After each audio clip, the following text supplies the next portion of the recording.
illegally destroying at the same time the civilian vessels in the Caribbean Sea.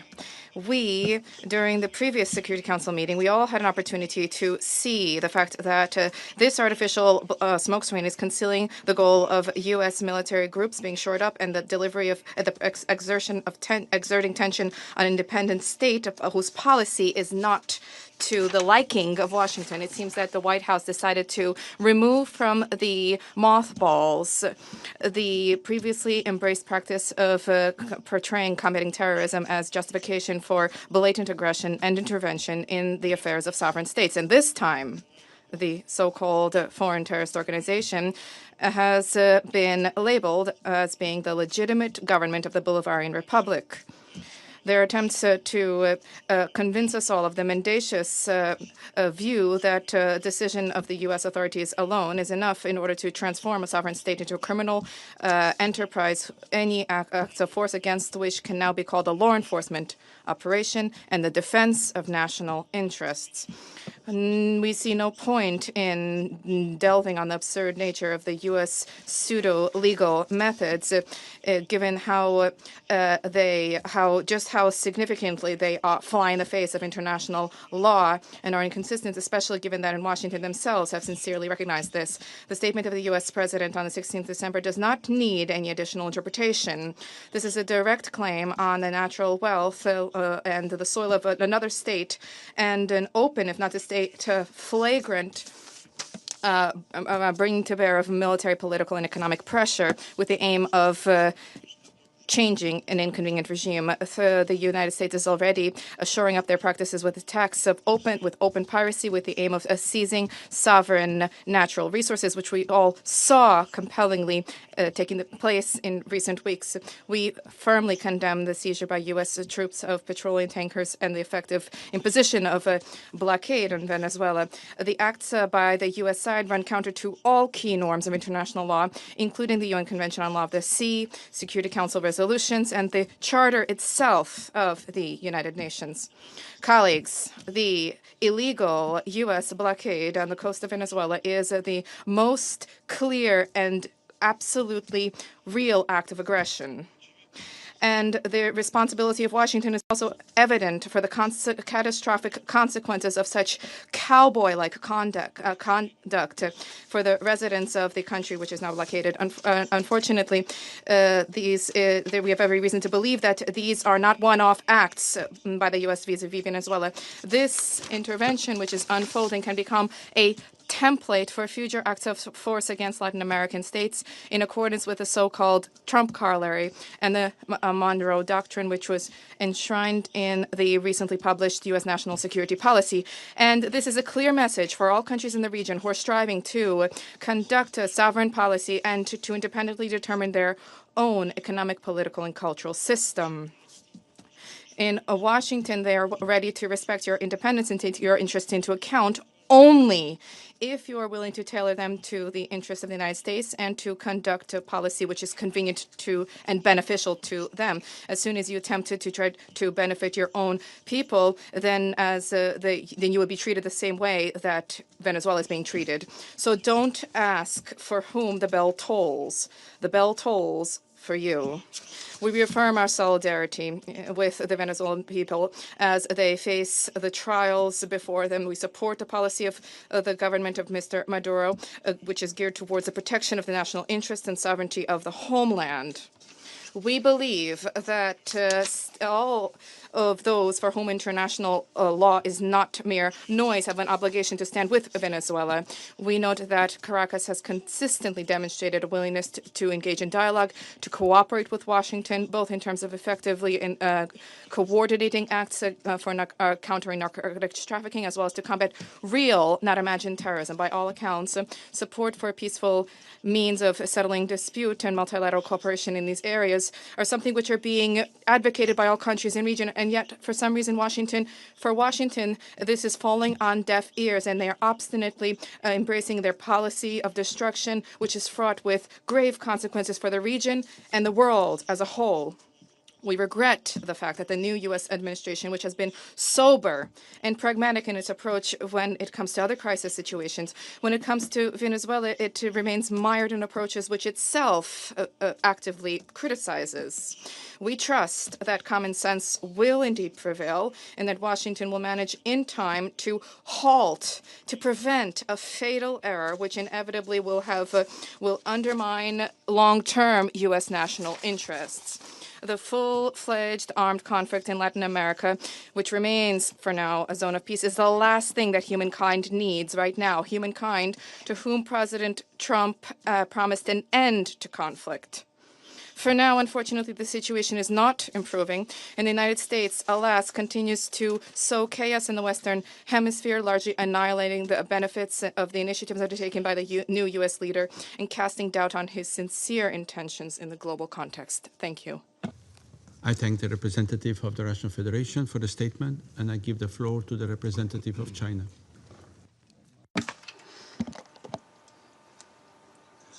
President, China appreciates the Slovenia presidency for convening this emergency meeting requested by Venezuela and supported by Russia, China, and other countries.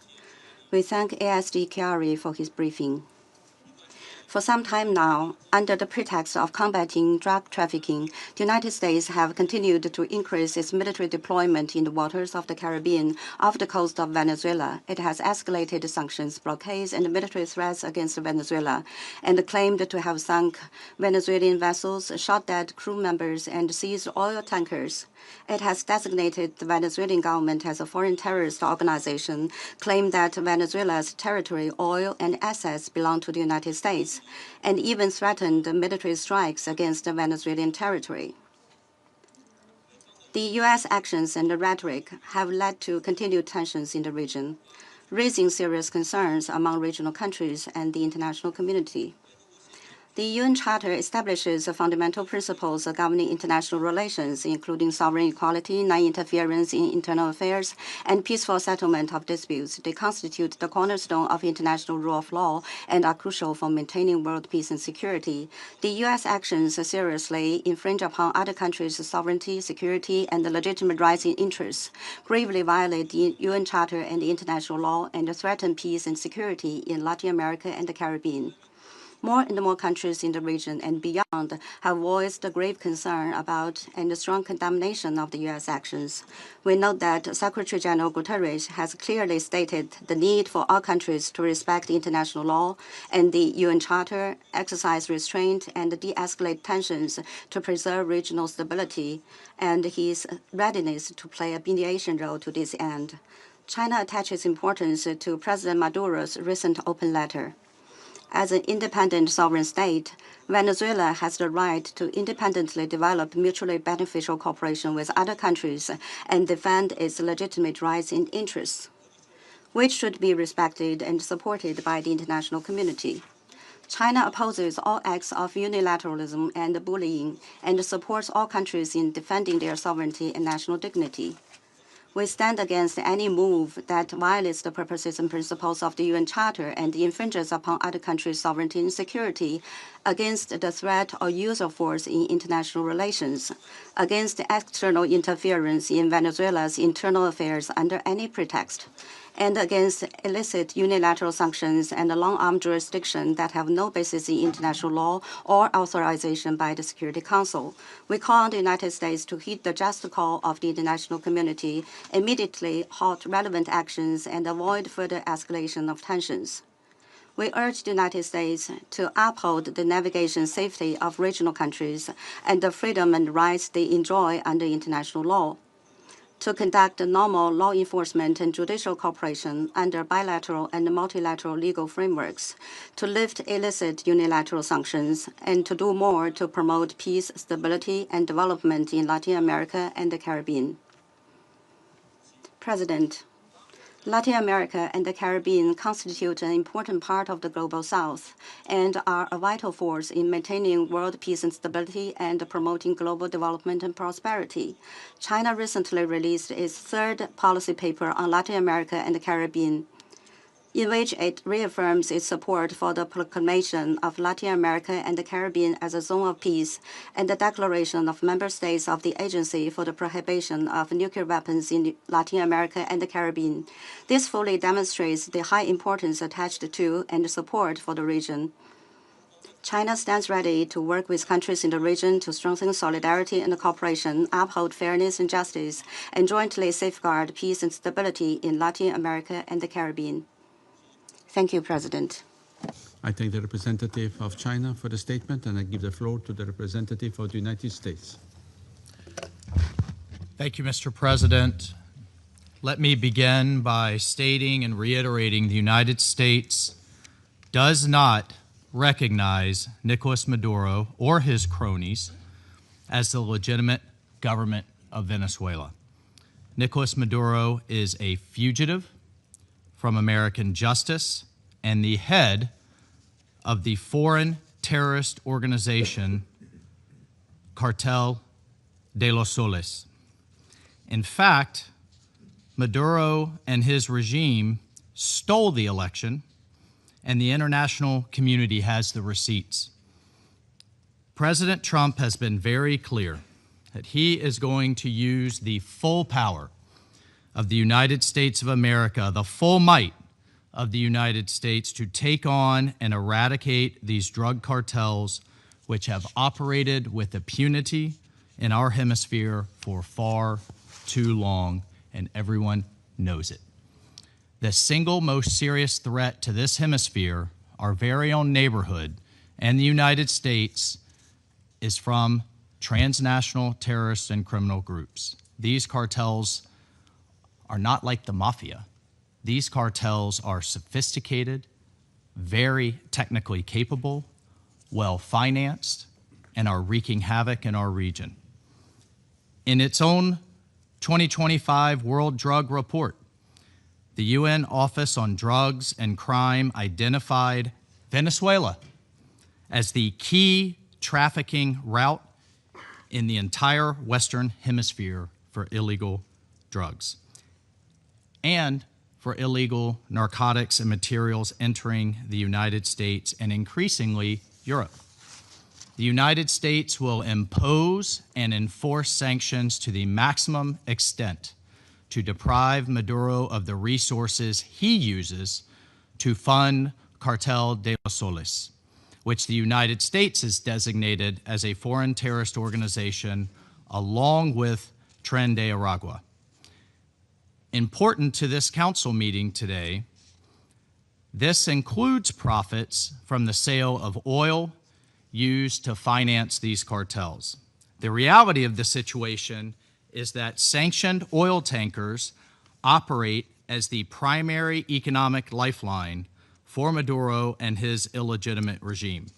The sanctioned tankers also fund the narco-terrorist group Cartel de los Soles.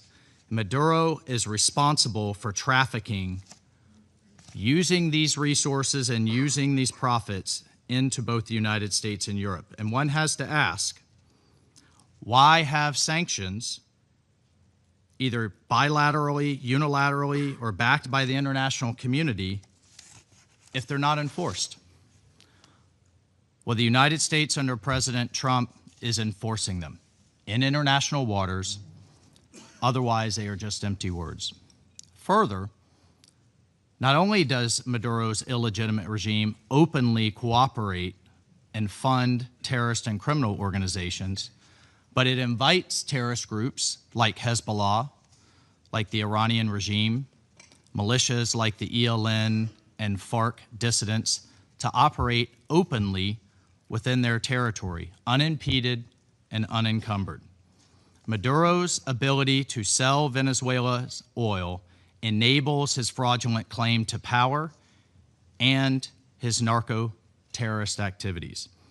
The people of Venezuela, frankly, deserve better. These people who have suffered under Maduro's socialist dictatorship. It is the action and policies of the illegitimate Maduro regime that pose an extraordinary threat to our hemisphere's peace and stability, and to that of the United States. The bottom line is whether it is physical attacks on our buildings and infrastructure, like we suffered on 9/11, or hybrid attacks, like flooding our country with criminals and deadly chemicals. The United States will do everything in our considerable power to protect our hemisphere, our borders, and the American people. Thank you, Mr. President. I thank the representative of the United States for the statement. I give the floor to the representative of Panama. Gracias. Thank you, Mr. President. We're grateful to the President for convening this meeting, and we're also grateful to Assistant Secretary General for the Middle East, Asia, and Pacific, Mohammed Khalid Kyari, for his detailed report on the situation that brings us together today. We acknowledge the attendance of the delegations of the countries of the region who honor us with their presence. The peoples of Panama and Venezuela have maintained a deep and long-lasting historical relationship marked by the ideals of liberty and regional integration promoted by Simón Bolívar, and through concrete diplomacy and mediation efforts, starting from the Amphitrionic Congress of Panama that next year will mark its bicentennial, up to the joint mediation role played in the framework of the Contadora Group. It is precisely pursuant to this close history, shared history, that Panama cannot remain indifferent in the face of the profound political, economic, and humanitarian crisis, as well as the violations of human rights that currently are occurring in this brethren republic as a result of the decisions and practices of a regime whose actions have gravely eroded the democracy of its people. For Panama, there is no question that the opposition candidate, Mr. Edmundo González Urrutia, was the elected winner in the last elections. The records that confirm his victory and confirm the popular will expressed in the polls by the Venezuelan people remain and will continue to remain in the hands of Panama. Mr. President, our region is confronting very complex challenges in the area of security that are global in character, including transnational organized crime and drug trafficking. In this context, even though our region is not the main source of demand for narcotics, it has had to bear for decades the disproportionate cost due to the dynamics of production and distribution reflected in the thousands of human lives lost as a consequence of the violence associated with this severe scourge. In this context, Panama urges the states of the hemisphere to coordinate and strengthen cooperation efforts to step up the fight against transnational organized crime, including trafficking of drugs, by using the relevant international instruments such as the United Nations Convention Against Transnational Organized Crime, UNTOC.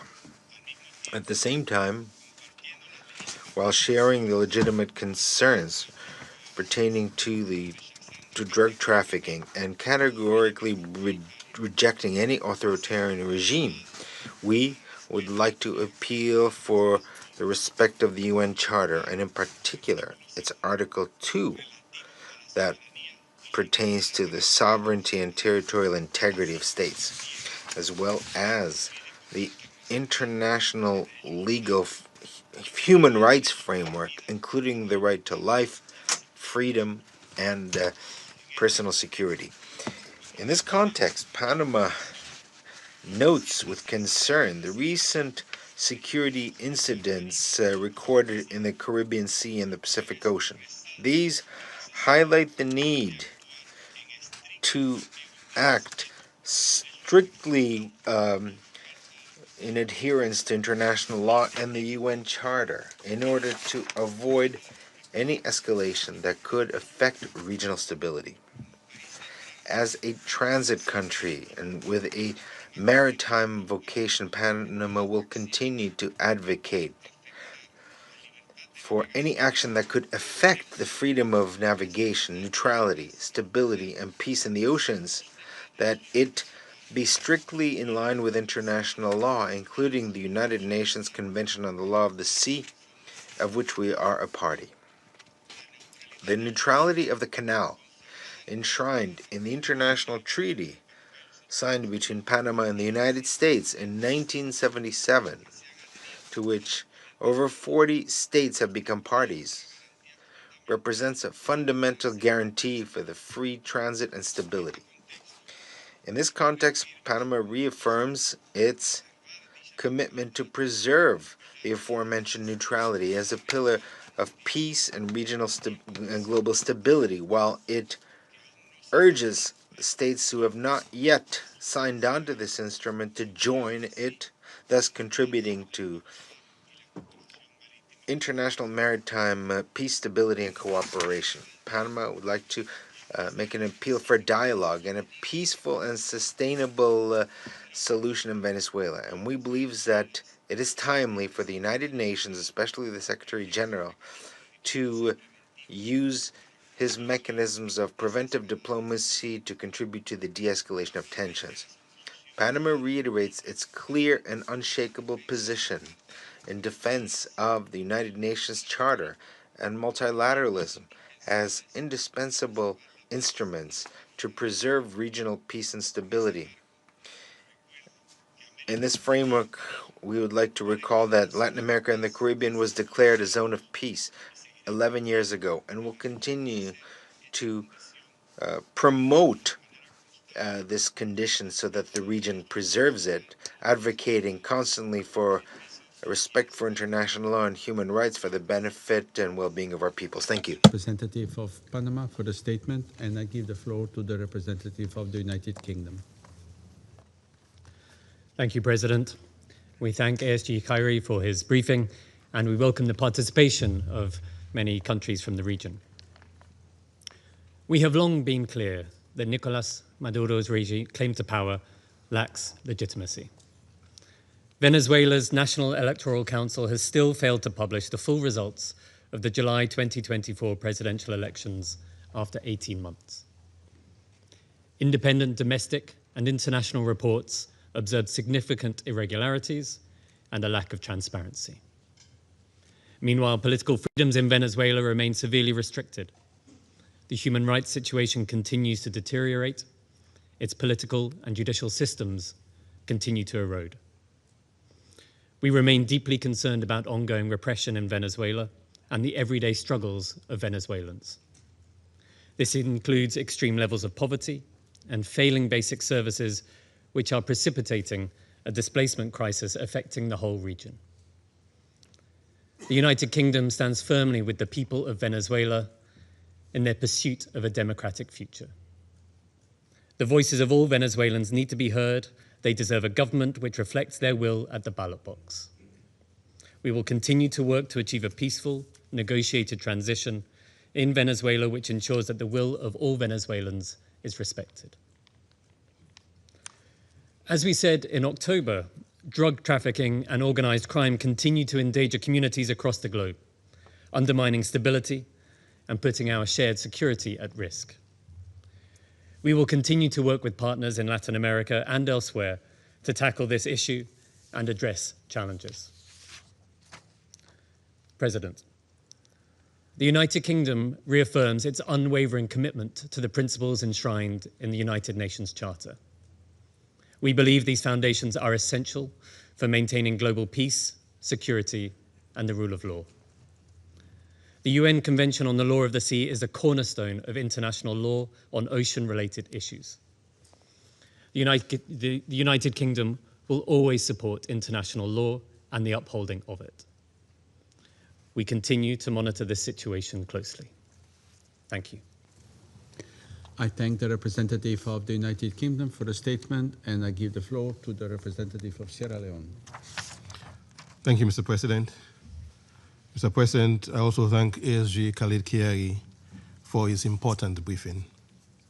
Sierra Leone takes note of the relevant letters by the permanent representative of the Bolivarian Republic of Venezuela and the concerns placed before the Council regarding developments in the Caribbean Sea. Throughout our current tenure on this Council, Sierra Leone has sought to support peacemaking, dialogue, and a steady commitment to international law. We do so mindful that, as we've commemorated the 80th anniversary of the United Nations and the signing of its charter, a deliberate choice was made in 1945 to opt for collective security instead of balance of power or hegemonic security. The latter doctrines failed to stop the two world wars. 80 years on, this collective security scheme, premised on international law, is under tremendous strain.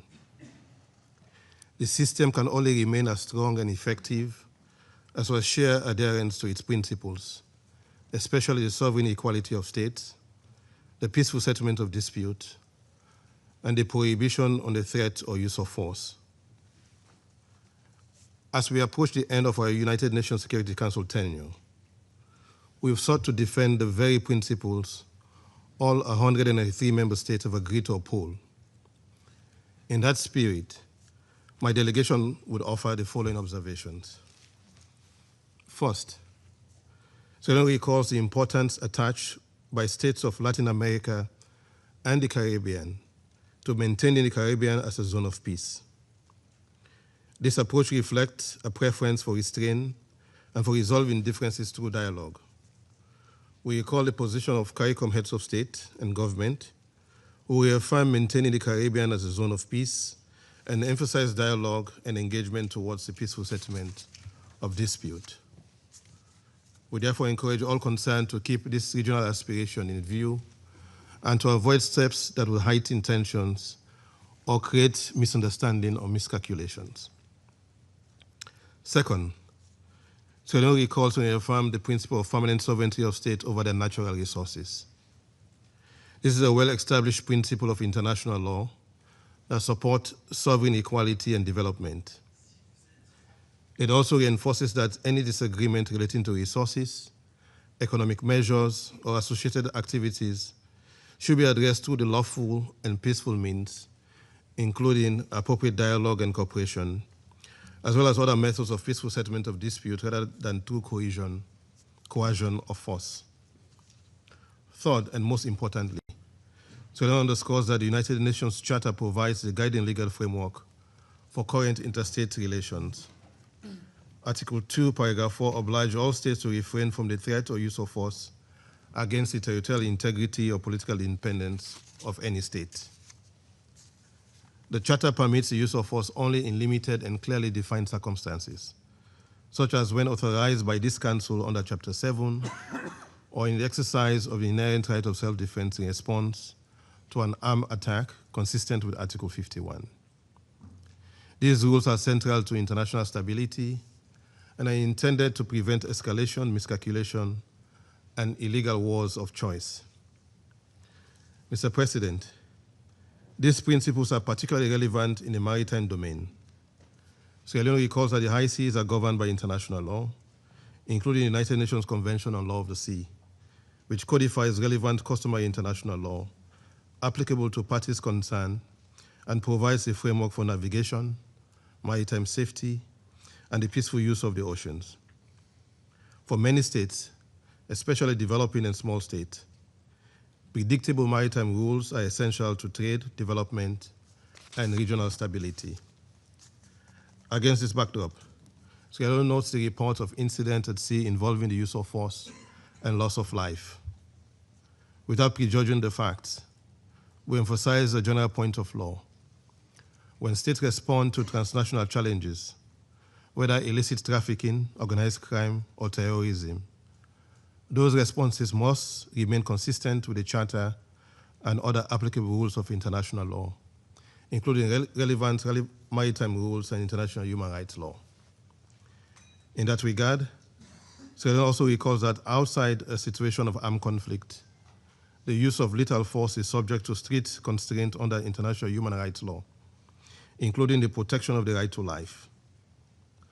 As a general principle, operations of a law enforcement character should seek, wherever feasible, to intercept and brings suspects to justice through due process. Reports that suggest loss of life in circumstances that may not meet the strict requirement of necessity and proportionality understandably raises serious legal questions and underscore the importance of credible clarifications. Sierra Leone further notes the value of legal clarity and consistency in public explanations for any use of force. Clarity about the legal basis for action, whether under the Charter, the law of the sea, or other applicable rules, can help reduce misunderstanding, miscalculation, avoid escalation, and strengthen confidence in the international law-based system. Mr. President, having expressed our observations, Sierra Leone's primary appeal today is for calm, restraint, and diplomacy. We encourage all parties concerned to avoid rhetoric or actions that could aggravate tensions and to pursue appropriate channels for dialogue, engagement, and peaceful settlement consistent with the UN Charter. We therefore welcome the statement by the Secretary General and his offer to use his good office's role in this regard. The Council's role is also to uphold the integrity of the international law framework. Where tensions arise, the consistent reaffirmation of the Charter principles can help create space for de-escalation and constructive engagement. In that respect, Sierra Leone reiterates that the consistent application of international law is essential to maintaining trust in multilateralism and to safeguarding the collective security scheme. In closing, we wish to reiterate that through restraint, dialogue, and fidelity to the law, peace is best protected. Yet it may be more effective to conclude with a simple message.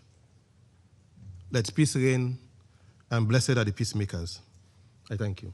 I thank the representative of Sierra Leone for the statement, and I give the floor to the representative of Pakistan. Thank you, Mr. President. I thank ASG Khalid Kiari for his briefing. I also welcome the participation of the permanent representative of Venezuela in this meeting, along with representatives of many other countries of the region. We remain deeply concerned by the disturbing news emerging from the Caribbean region and the escalating tensions.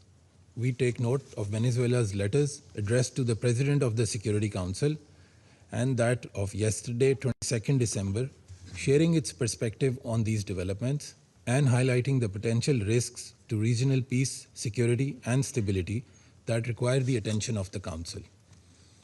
In a world marred by polarization, with conflicts affecting the lives and livelihoods of millions around the globe, it is all but imperative to once again underscore the centrality and inviolability of the UN Charter and its core principles, including friendly relations among nations based on respect for the principles of equal rights and self-determination of peoples, sovereign equality of all member states, peaceful settlement of disputes, prohibition on the threat or use of force against the territorial integrity or political independence of any state, and non-interference in the internal affairs of other states.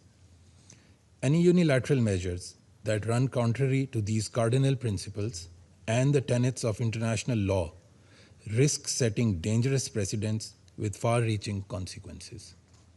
Mr. President, we firmly believe that the current trajectory serves no one's interests.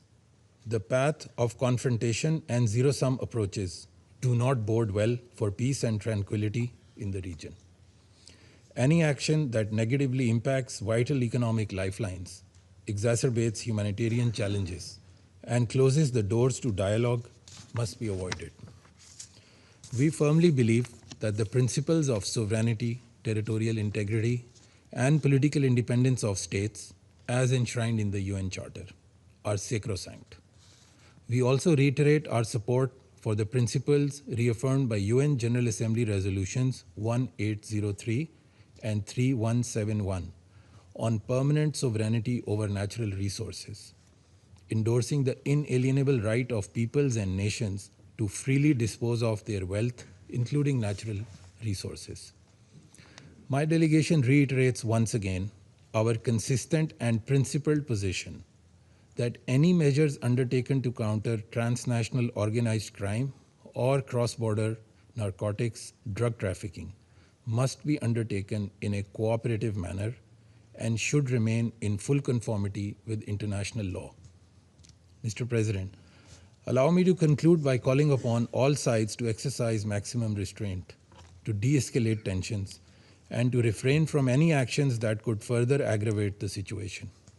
We urge all sides to engage in diplomacy for peacefully resolving their differences, respecting the imperative of peaceful coexistence, and choosing the path of dialogue and cooperation to ensure that the Latin American and Caribbean region is indeed a zone of peace. I thank you. I thank the representative of Pakistan for the statement, and I give the floor to the representative of Somalia. Mr. President, we thank you for convening this meeting in response to the letter from the Bolivarian Republic of Venezuela. We also extend our appreciation to ASG Khalid Khayari for his comprehensive briefing on the warring development. We welcome the representative of the Bolivarian Republic of Venezuela, as well as the representatives from the region to this meeting. Our delegation is following the developments in the Caribbean region with close attention and concern. The issues raised today highlight the risks that heightened tensions can pose the regional and international peace and stability. In this context, we wish to emphasize the importance of restraint, calm, and dialogue among all concerned parties. It's essential that every effort be made to avoid actions or rhetoric that could further escalate the situation. We encourage all parties to use diplomatic channels and established international mechanisms to address all concerns. We reiterate that upholding the principles of the United Nations Charter, particularly the peaceful resolution of disputes, remains fundamental to preserving stability in the region and beyond. At this delicate juncture, we urge all stakeholders to act with caution and responsibility. We affirm our readiness to support any efforts aimed at the escalation and mutual understanding.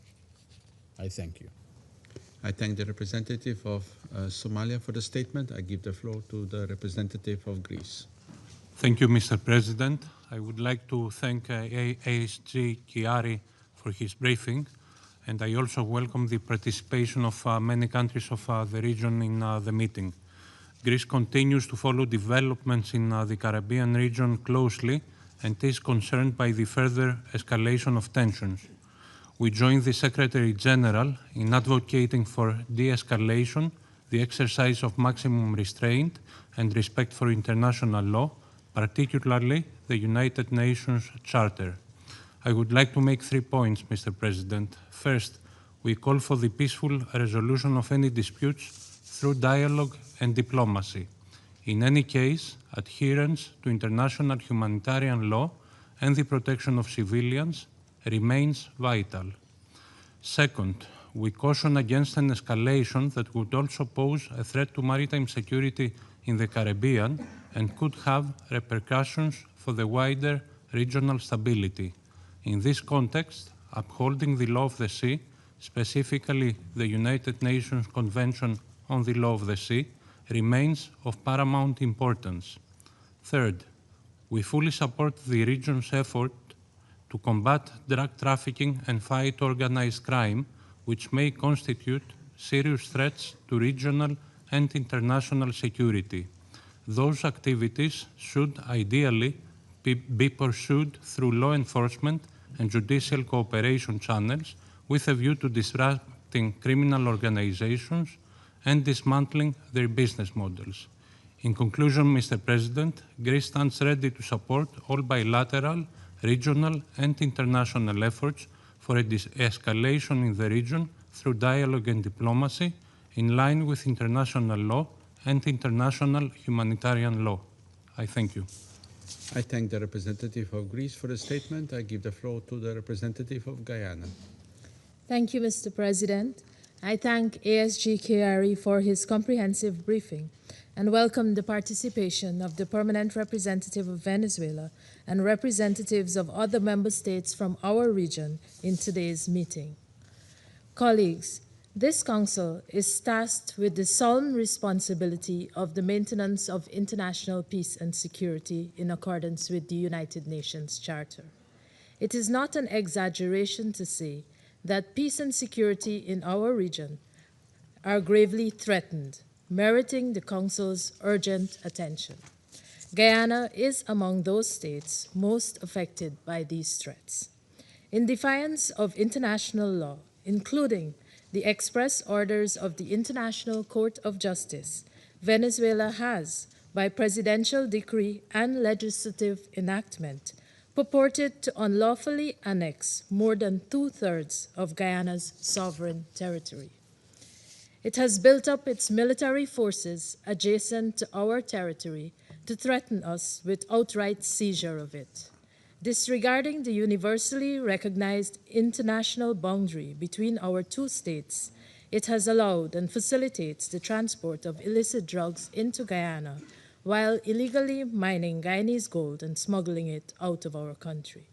Mr. President, the trafficking of illicit drugs in particular has for too long been a scourge on our region, driving crime and violence and undermining the rule of law by weakening state institutions, fueling corruption, financing conflict and terrorism, and threatening national and regional security.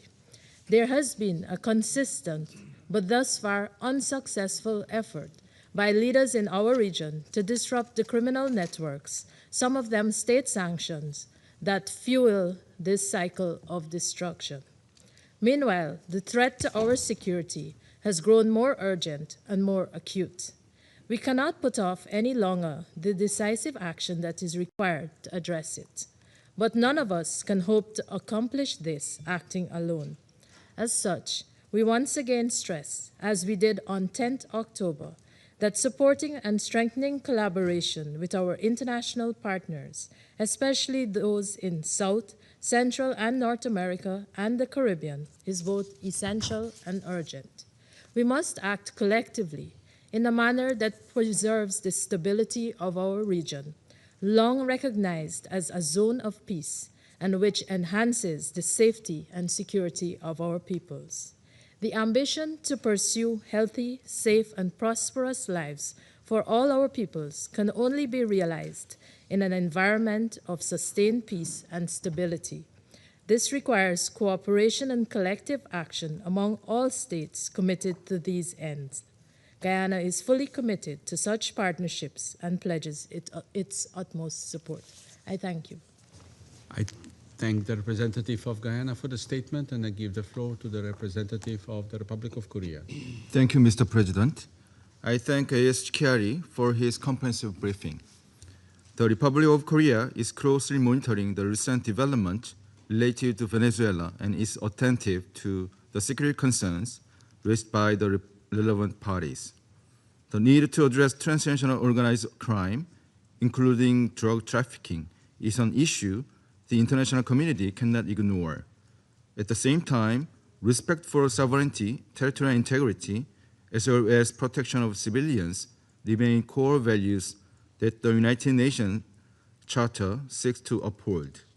In this regard, the Republic of Korea recognized the importance of efforts to counter international crime and the effective implementation of sanctions.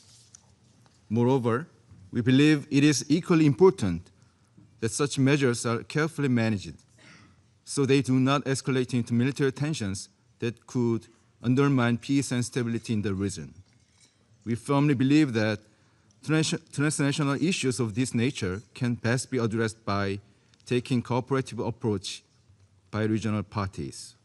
The Republic of Korea appreciates that Latin America and the Caribbean has long demonstrated a strong commitment to multilateralism and peace, as reflected in the Treaty of Tlatelolco and the region's declaration as a zone of peace. In this spirit, we encourage strengthened regional cooperation and coordinated action to counter transnational organized crime in close partnership with relevant international and multilateral mechanisms. Mr. President, the Republic of Korea believes that upholding an international order and the collective security system grounded in the UN Charter is a responsibility we all share. To this end, the Republic of Korea remains committed to contributing constructively to ensuring that this matter is addressed with due caution and in a responsible manner in accordance with the principles of the UN Charter and international law. I thank you. I thank the representative of the Republic of Korea for the statement, and I give the floor to the representative of Algeria. Thank you, Mr. President.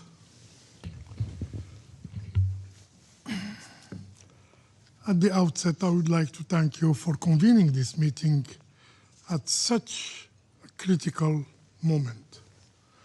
I also wish to thank ASG Khaled Khiari for his detailed and informative briefing. And I would further like to welcome the participation to this meeting of the representatives of Venezuela, Argentina, Brazil, Chile, Colombia, Cuba, Mexico, Nicaragua, and Paraguay. President, Algeria is following recent developments in the Caribbean region with close attention and with deep concern, particularly reports regarding actions directed at Venezuelan oil tankers. These developments raise serious questions and risk further heightening tensions in an already delicate regional context. In this regard, Algeria underscores the imperative of avoiding any steps that could lead to escalation or confrontation, as such outcomes would have serious consequences for regional and international peace and security. The Charter of the United Nations enshrines the fundamental principles that rules peaceful relations among states. These include respect for sovereign equality, self-determination of peoples, territorial integrity, non-interference in internal affairs, and the peaceful settlement of dispute. It is paramount in this regard to recall Article 2, Paragraph 4 of the UN Charter, which states, and I quote, "All members shall refrain in their international relations for the threat or use of force against the territorial integrity or political independence of any state, or in any other manner and consistent with the purposes of the United Nations." These principles are not merely aspirational. They constitute binding obligations under international law and frame our collective responsibility for the maintenance of international peace and security. We call upon all the concerned actors to exercise restraint and to refrain from any actions or rhetoric that could further inflame tensions or deepen divisions. Dialogue and diplomacy remain the most effective and indeed the only means of resolving disagreement and preserving peace and stability in the region. Against the backdrop of this development, Algeria recalls the significance of maintaining Latin America and the Caribbean as a zone of peace, as proclaimed by the states of the region 11 years ago. This shared commitment should continue to guide conduct and relations among all parties.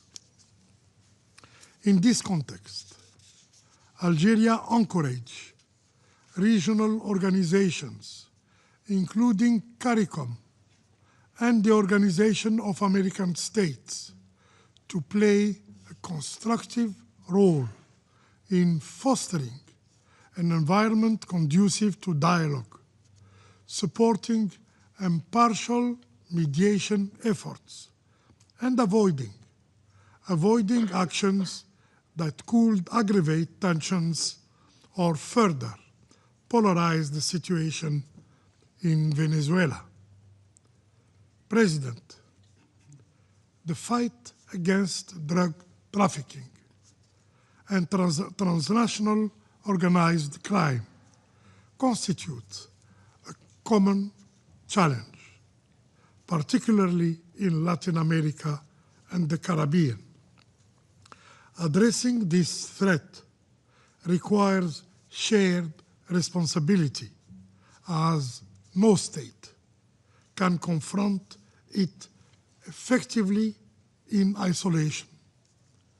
Effective response to these challenges must be grounded in international cooperation, in mutual respect, and in solidarity, rather than confrontation, polarization, or unilateral measures. In this regard, Algeria stresses that despite how legitimate are the efforts to combat drug trafficking and transnational organized crime, they must never derail from this objective. This is a global challenge that should foster unity and cooperation, not division among nations.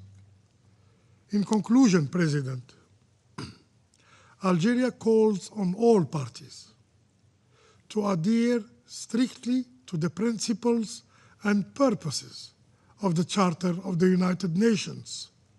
History has repeatedly demonstrated that war and military intervention do not lead to lasting peace. On the contrary, they undermine it, as they always produce ripple effects that extend beyond borders, affecting neighboring countries and entire regions. The only viable path forward to solve this issue lies in diplomacy, in cooperation, and in full respect of international law. I thank you. I thank the representative of Algeria for the statement, and I give the floor to the representative of Denmark. Thank you, Mr. President. And let me also thank Assistant Secretary General Chiari for his briefing and welcome the many representatives from the region to this meeting. Denmark joins the Secretary General in expressing concern about the heightened tensions in the Caribbean Sea. Tensions that have continued to increase since this Council last met to discuss the topic in October. We have taken note of the letters sent to the Security Council by the permanent representative of Venezuela over the past several weeks, expressing concern about continued escalations and military buildup. Denmark also takes note of the official statements from the United States government on their operations to combat drug traffickers and stem the illicit flow of illegal narcotics. Mr. President, drug trafficking remains a persistent threat to the safety, health, and well-being of millions around the world. Denmark recognizes the devastating impact of this organized crime and underscores that all counter-narcotic efforts must be done in accordance with international law, including the fundamental principles and rules in the UN Charter. This also includes treaties such as the UN Convention Against Illicit Traffic in Narcotic Drugs and Psychotropic Substances and the UN Convention on Law of the Seas. We further stress multilateral initiatives and enhanced international cooperation to combat drug trafficking, to target sources of financing, and to bolster border control. Regional mechanisms and cooperation remain important in the fight against transnational organized crime. Mr. President, Denmark underscores the importance of preserving the Caribbean as a zone of peace, as proclaimed by leaders of the Community of Latin American and Caribbean States. Denmark strongly urges all parties to strictly adhere to international law and to de-escalate tensions and exercise the necessary restraint. Maritime security in the Caribbean Sea must be preserved. Differences must be resolved through peaceful means, diplomacy, and political solutions. We further urge greater engagement with the United Nations and regional bodies such as the CARICOM and the OAS to play a role in facilitating dialogue and de-escalation. Mr. President, before I conclude, I want to express Denmark's solidarity with the people of Venezuela and their inherent right to democracy, freedom, and inalienable human rights. We do not believe the democratic will of the people of Venezuela was respected during the election in 2024, which were not transparent and also failed to meet the international standards of electoral integrity. We further remain deeply troubled by the Maduro's regime's continued repression and its sustained assault on the fundamental human rights of the Venezuelan people, particularly through its targeting of opposition voices, independent media, and human rights defenders. We recall that a UN fact-finding mission earlier this week reported that Venezuela's Bolivarian National Guard has committed serious human rights violations and crimes against humanity in Venezuela for more than a decade with full impunity. In this context, we regret the recent decision of the National Parliament of Venezuela to initiate the country's withdrawal from the International Criminal Court. Denmark calls on the Venezuelan Authority to restore democratic institutions, political stability, and human rights for the Venezuelan people. I thank you. I thank the representative of Denmark for the statement. I give the floor to the representative of France. Monsieur le Président. Mr. President, I wish first and foremost to thank the Assistant Secretary General, Mr. Chiari, for his statement. France has been closely monitoring the developments transpiring in the region, specifically in the wake of President Donald Trump's announcements related to Venezuelan airspace and the naval blockade against oil tankers under sanction, which are entering and exiting Venezuela.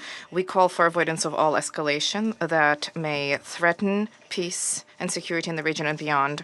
As always, we recall our commitment to respect for international law, and in particular, the Charter of the United Nations. The principles of sovereignty and territorial integrity of states must be upheld. International disputes must always be resolved peacefully in accordance with Article 2, Paragraph 3 of the Charter. We support the Secretary General's call for restraint and immediate de-escalation, as well as his offer of good offices. We extend our support as well for the mediation proposals emanating from states in the region who may contribute. President, combating narcotics trafficking needs to be done in accordance with international law. in particular the Charter of the United Nations Convention on the Law of the Sea, and various international conventions on drug control, specifically the United Nations Convention against illicit trafficking in narcotic drugs and psychotropic substances dating 1988, which sets out the relevant framework of action against illicit trafficking at sea, vis-a-vis the respect for the Montego Bay Convention and in respect for international law and human rights law. We reiterate our commitment to combating narcotics trafficking, which represents a growing threat to safety, health of our citizens and the stability of our societies.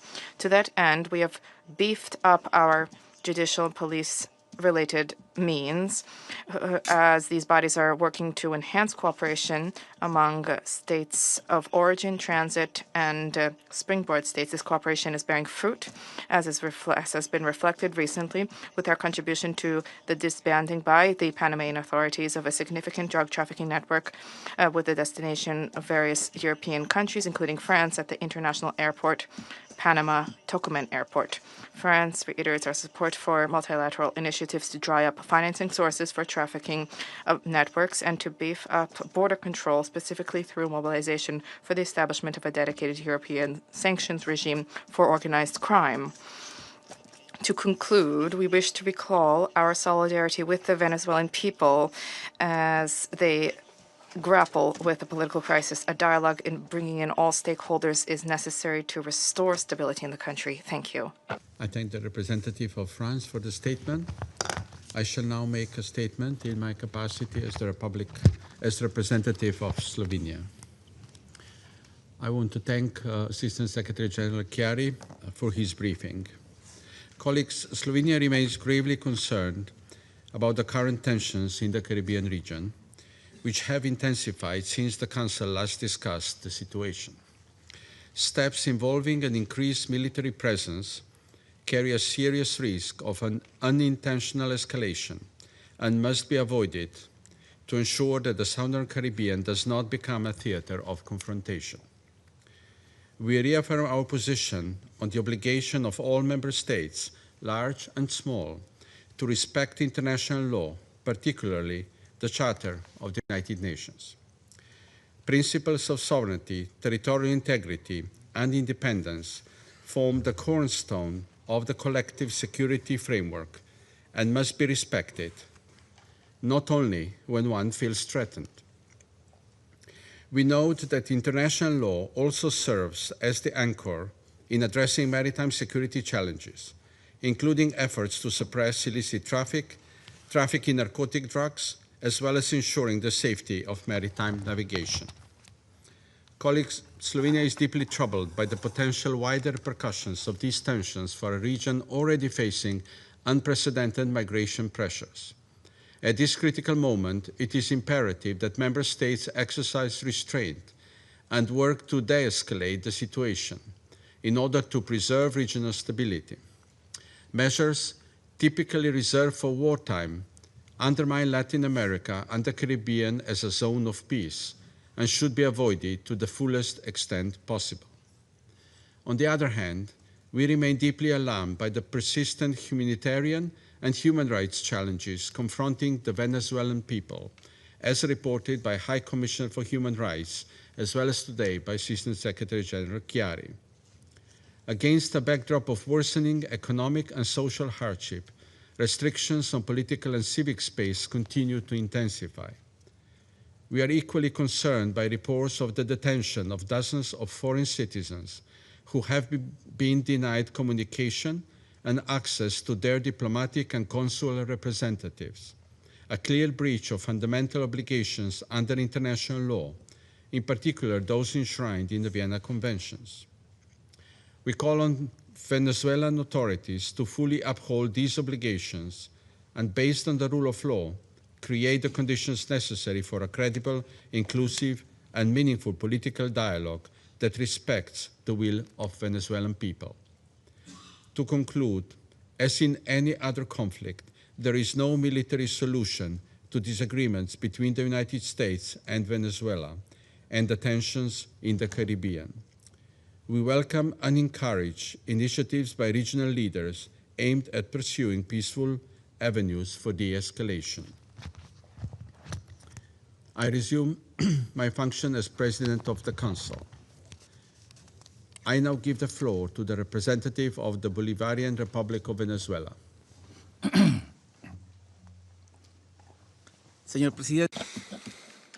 Mr. President, one of the countries sitting at this table has publicly stated that it wants to annex our country. On the 16th of December, its president demanded that we immediately hand over our land, our oil, and our minerals because they supposedly belong to them. He said that if we did not comply with his ultimatum, he would unleash the fury of the greatest navy in history on our country. Mr. President, we are in the presence of a power that acts outside of international law, demanding that Venezuelans vacate our country and hand over our Orinoco River, our Lake Maracaibo, our Margarita Island, our beaches, rivers, plains, and mountains. Otherwise, he will carry out an armed attack, which he has been announcing for weeks. This is the greatest extortion known in our history. A gigantic crime of aggression in progress, beyond all rational parameters, all legal logic, all historical precedent. But it's not just about Venezuela. The ambition is continental. The U.S. government has expressed this in its national security strategy, which states that the future of the continent belongs to them, with the enactment of the Monroe Doctrine in the 21st century now aggravated by the Trump corollary. Our liberator Simón Bolívar warned of this more than 200 years ago when he said, and I quote, that the United States seemed to be destined by Providence to plague Latin America with misery in the name of liberty. End of quote. We want to alert the world. Venezuela is only the first target of a larger plan. The U.S. government wants us to be divided so it can conquer us piece by piece. The United States, which was an indispensable country in the construction of the United Nations and in the drafting of its founding charter, has today become an actor that seeks to impose itself on the fundamental rights of all states in the Western Hemisphere, even at the cost of destroying the UN. We have requested this meeting, aware that the U.S. government will not allow this body to adopt a decision that would put a stop to its sinister plan. The world should know that last November, the U.S. government was the only one that prevented an agreement in the Security Council to condemn attacks against civilians on the high seas and to call for détente, dialogue, and diplomacy. The U.S. government is preventing the Security Council from fulfilling its mandate. If in 1945 that country was a force for good, today it has become a state that threatens international law and peace and security. The world must know that the threat is not Venezuela. The threat is the current U.S. government. Mr. President, the murders in the Caribbean Sea and the Pacific Ocean carried out by the U.S. government of the last few months are the first evidence of its plan to impose its power in the region in flagrant violation of international law and human rights.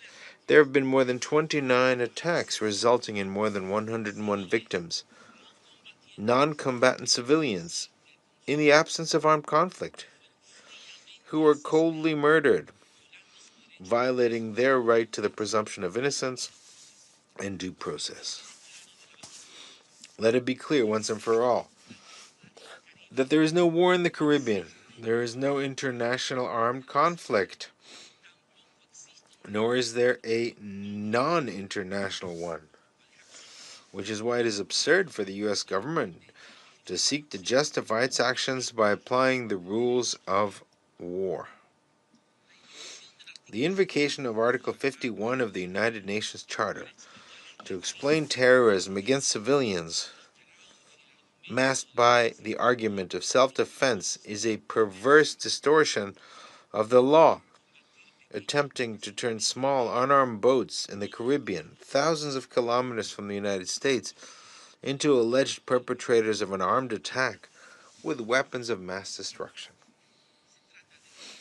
These are extrajudicial executions, willful killings committed by military force against unarmed civilians. We stated that before the Security Council on the 10th of October. Today, it is absolutely clear that the U.S. government is not only violating international law, but also its own domestic legislation. Today, when there are 4 times as many victims, they do not dare to show the recorded evidence of the killings because their cruelty would provoke worldwide revulsion. Despite this, today, with more than 100 victims, the killer who roams the Caribbean claims that there is no end in sight to their crimes against humanity. Mr. President, on 16th of December, President Donald Trump publicly stated the following, and I quote, "Today, I'm ordering a total and complete blockade of all sanctioned oil tankers going in and out of Venezuela," end of quote. This is a confession of a crime, specifically a crime of aggression, with which the President of the United States intends to turn back the clock of history 200 years to impose a colony on Venezuela. On 10th of December, meanwhile, U.S. military units violently assaulted a vessel engaged in lawful international trade in international waters in the Caribbean. They subdued and kidnapped the entire crew and illegally seized the cargo of Venezuelan oil, which was part of a legitimate and regular commercial operation. It was a robbery carried out by military force, which sets an extremely serious precedent for the safety of navigation and international trade. The illegal use of state force to carry out theft on the high seas is worse than piracy, since in this case it is not only a matter of stealing commercial vessels, which is evidence of intentionality and violating their rights to navigate in international waters, but also of the de facto annexation of the entire Caribbean Sea by a naval power. In doing so, in addition to violating Venezuela's inalienable right to trade legally with the world, it seeks to deny all countries the right to trade with Venezuela. Just 3 days ago, on 20th of December, a second act of the same nature took place, when another vessel carrying Venezuelan oil was similarly seized by the U.S. military forces in international waters in the Caribbean. The cargo was stolen, and the crew has been kidnapped. Immediately afterwards, Secretary of War Pete Hegseth indicated that such criminal operations would continue, while President Trump declared that he would keep the stolen cargo.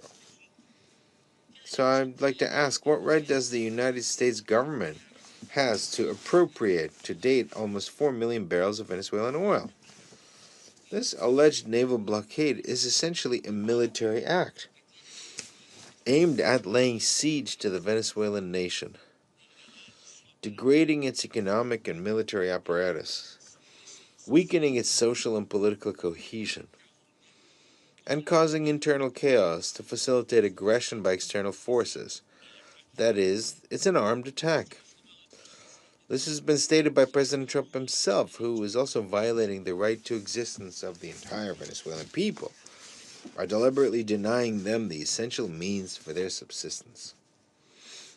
Mr. President, on the 29th of November, President Trump stated, and I quote, "To all airlines, pilots,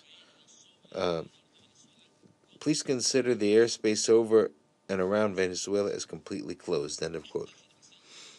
This statement was put into practice, among other things, by an electronic warfare campaign by U.S. military forces in the region, which has been blinding the navigation instruments of all civilian aircraft transiting Venezuelan airspace to provoke a security incident.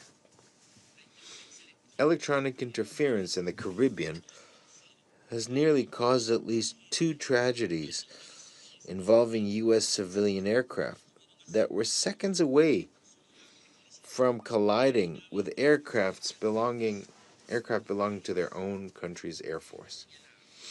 It should be noted that the civilian aircraft involved took off from Curaçao and Aruba, both bound for U.S. territory, proving that the danger created by that country's military forces against its own citizens also affects the airspace of other nations, such as the Netherlands Antilles.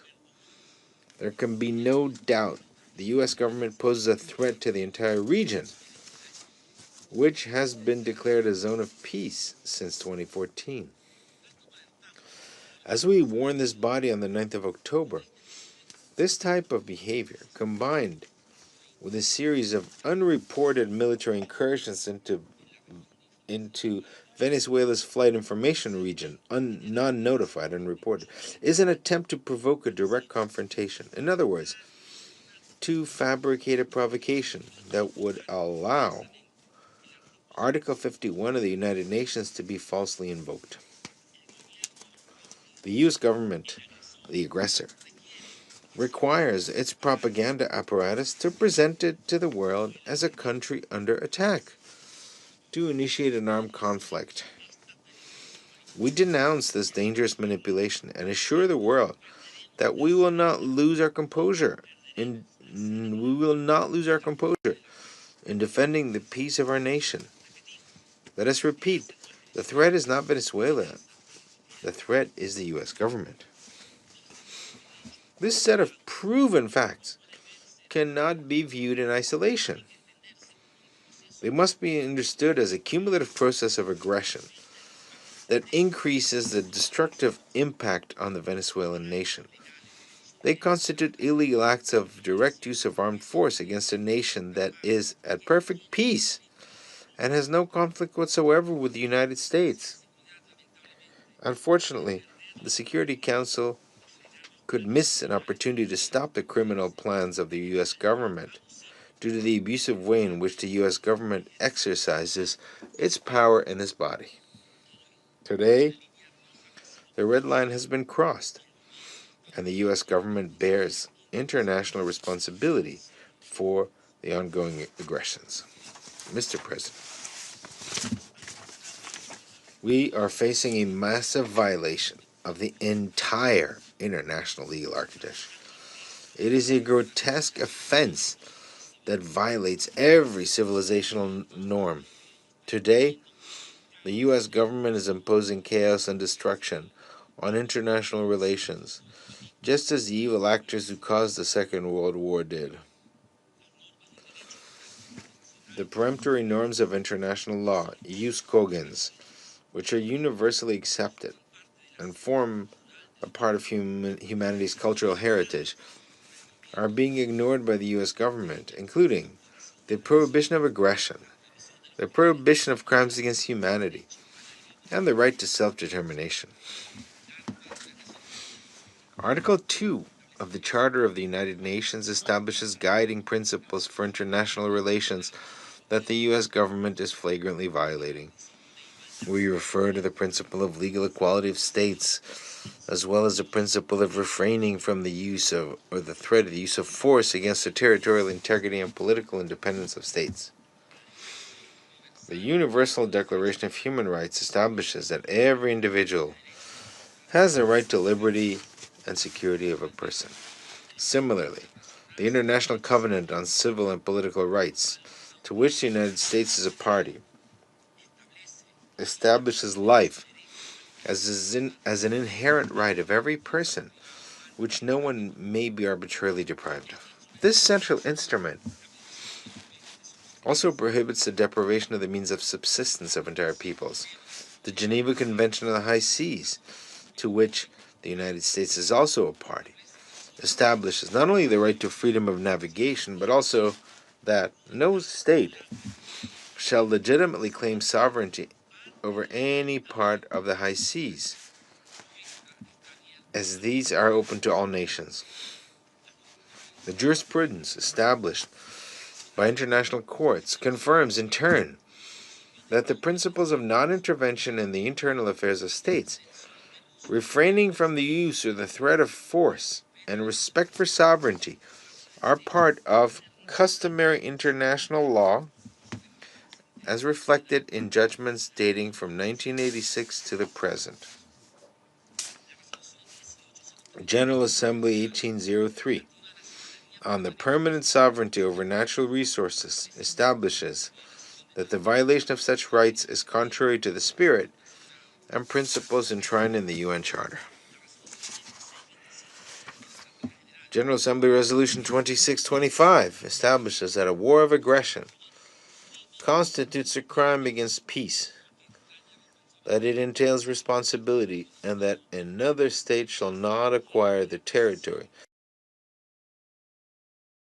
De adquisición por parte de otro Estado como resultado de la amenaza o el uso de la fuerza. La resolución 3314 de la Asamblea General señala que, independientemente de que haya o no declaración de guerra, el bloqueo de los puertos o de las costas de un Estado por las Fuerzas Armadas de otro Estado se constituye en un acto de agresión. A pesar de tener obligaciones jurídicamente vinculantes respecto a todos estos instrumentos, el gobierno de los Estados Unidos los viola abiertamente y con total impunidad. Sin embargo, el gobierno de los Estados Unidos, que se comporta como un actor irresponsable de la comunidad de naciones, pretende convencer al mundo de que la ley es para estricto cumplimiento de todos menos del gobierno de los Estados Unidos. Esa es la ideología del excepcionalismo, un Estado por encima de las leyes, un Estado sobre todo el mundo. Señor presidente, queda absolutamente claro que el problema no es Venezuela, el problema es el gobierno de los Estados Unidos. La transgresión masiva de la legalidad internacional debe ser entendida en sus raíces y por esta razón debemos desenmascarar las operaciones de desinformación que se han puesto en marcha por parte del gobierno de los Estados Unidos con un gigantesco aparato de propaganda para justificar su agresión contra un país pacífico como lo es Venezuela. Ya en el año 2019 se intentó imponer un gobernante títere para sustituir al gobierno legítimo de Venezuela y se llevaron a cabo operaciones clandestinas de sabotaje a los servicios esenciales. También se llevó a cabo un ataque desde el exterior disfrazado de ayuda humanitaria, varios intentos de magnicidio contra el presidente constitucional legítimo de la nación, una invasión fallida con terroristas y mercenarios, varios intentos de golpes de Estado, así como acciones para paralizar la producción petrolera a las que se sumaron más de 1000 medidas coercitivas unilaterales. La nación venezolana resistió esta criminal operación de desestabilización bajo el liderazgo del presidente Nicolas Maduro Moros, quien ha sido objeto de las campañas de propaganda internacional más intensas contra un jefe de Estado en la historia de nuestro continente.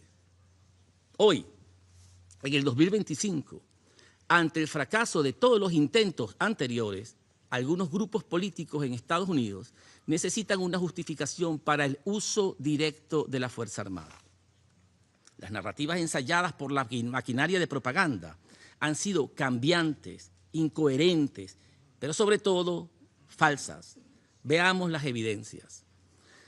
La campaña de odio comenzó en los Estados Unidos con un ataque contra todas las venezolanas y todos los venezolanos, quienes fueron designados como enemigos extranjeros, invasores y terroristas, miembros del supuesto Tren de Aragua, y su presencia en Estados Unidos fue declarada como incompatible con la seguridad nacional de este país.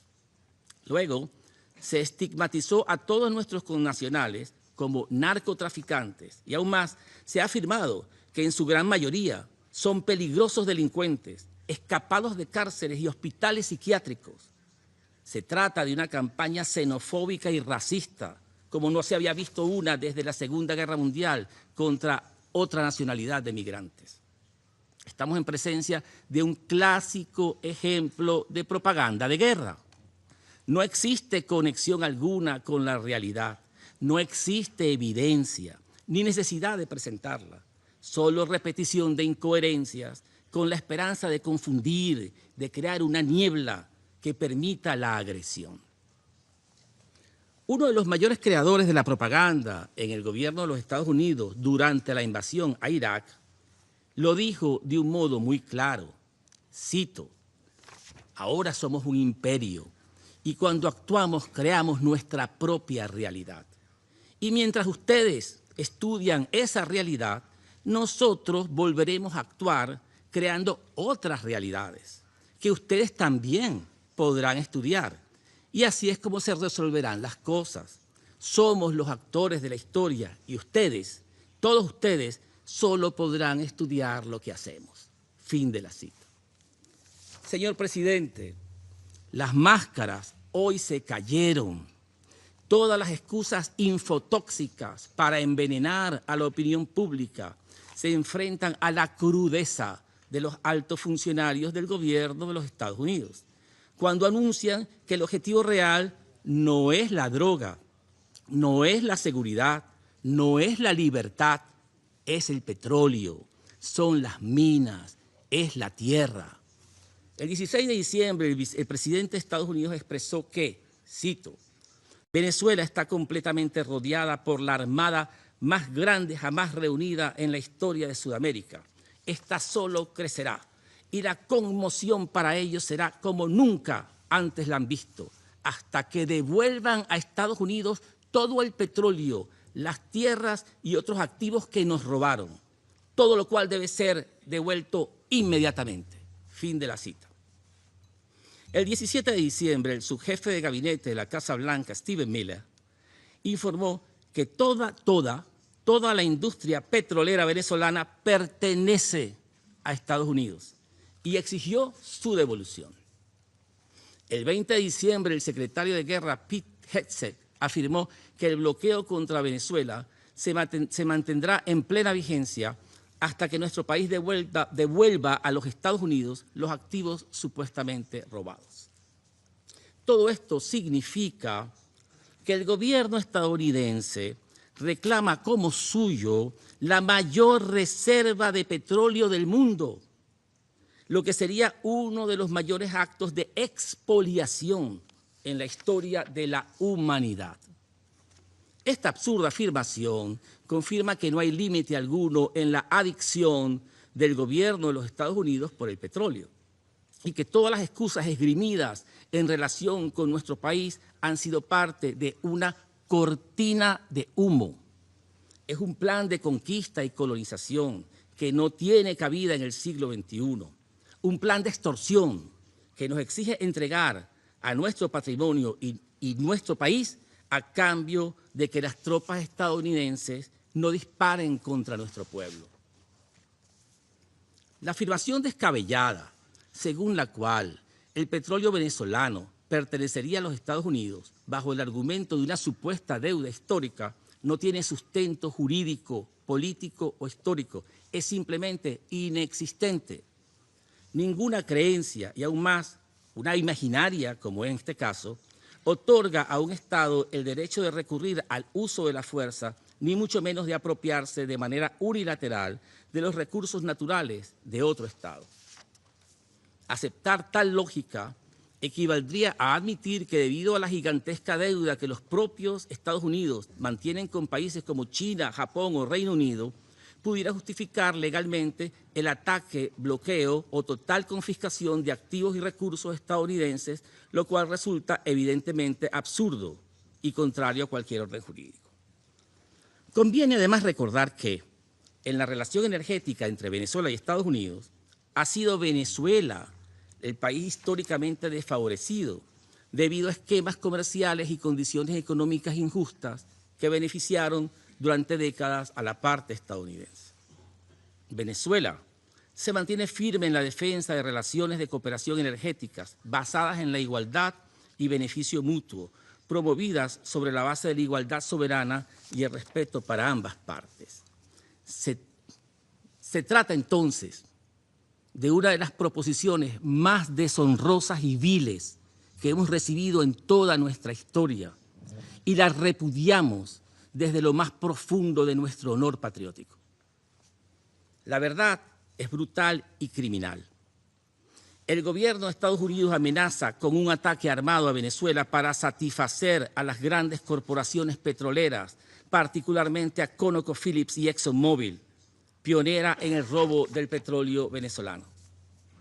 A los hijos de las familias estadounidenses se le ordenará arriesgar sus vidas para llenar los bolsillos de los accionistas de las empresas petroleras con miles de millones de dólares, mientras miles de familias venezolanas y estadounidenses son destruidas.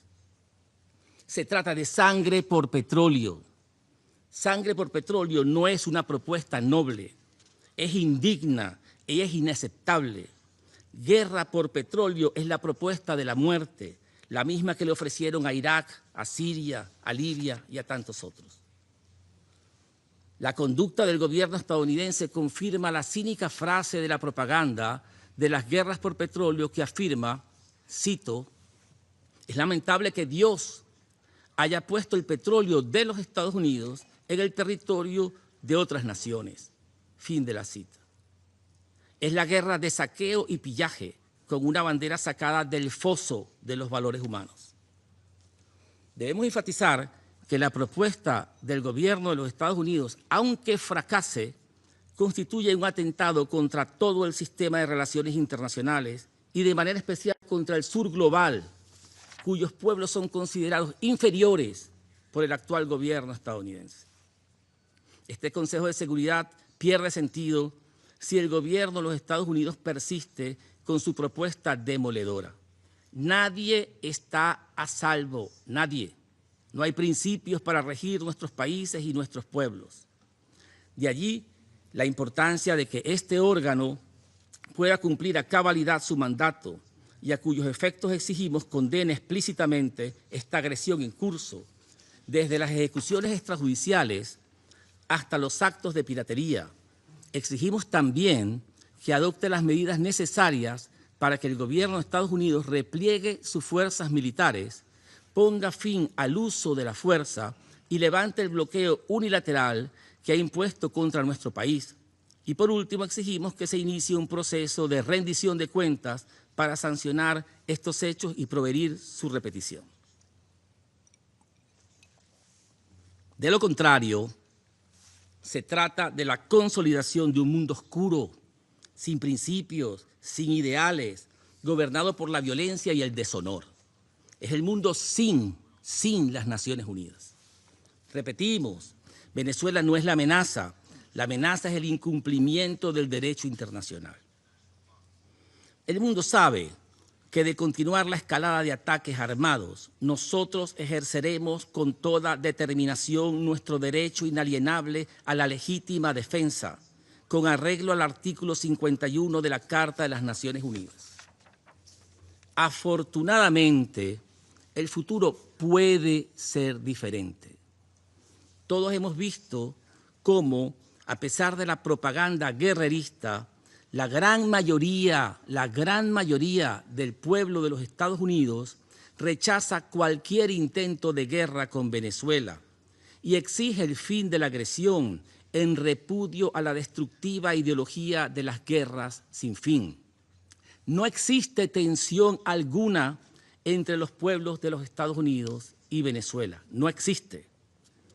En Venezuela, nuestro pueblo está en paz, unido, lleno de fe patriótica, decidido a defender su tierra, su familia, su patrimonio, su historia y su honor. El Orinoco siempre será venezolano. No hay fuerza en la tierra que nos arrebate nuestro derecho a la existencia. Señor presidente, para finalizar, permítame ahora dirigir unas breves palabras a nuestro pueblo. Es un honor para nosotros representar aquí la voz de millones de venezolanas y venezolanos que están en nuestra patria trabajando serenamente por defender nuestro derecho a vivir en paz. Millones de mujeres y hombres que trabajan en los campos y ciudades, en las fábricas y en las escuelas, en los hospitales y en la Fuerza Armada Nacional Bolivariana, construyendo una nación digna, independiente y soberana. Todos debemos estar orgullosos de vivir este momento estelar de nuestra historia, este momento de ejercer la defensa de nuestra patria cuando una potencia extranjera llena de soberbia cree que puede convertirnos en colonia. Las venezolanas y venezolanos damos gracias a la vida por haber dado la oportunidad de luchar por nuestra segunda independencia y mostrarle al mundo de qué estamos hechos, de optimismo, de orgullo y de amor por la patria. Llegó el momento de unirnos en la defensa de lo que es nuestro. Hoy, cuando llenos de alegría nos preparamos para celebrar en familia la Navidad, recordemos también todos los esfuerzos de nuestros antepasados que nos entregaron la nación para cuidarla para nuestros hijos y para nuestras hijas. Hoy somos responsables de defender nuestro pasado, nuestro presente y nuestro futuro. Derrotemos el despotismo que levanta la voz. Gloria al bravo pueblo que el yugo lanzó.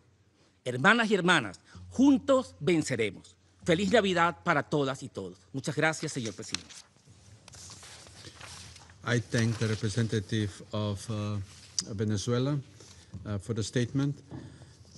I would like to request the remaining 8 speakers to limit their statements to maximum 5 minutes if we are to finish the session within the allocated time.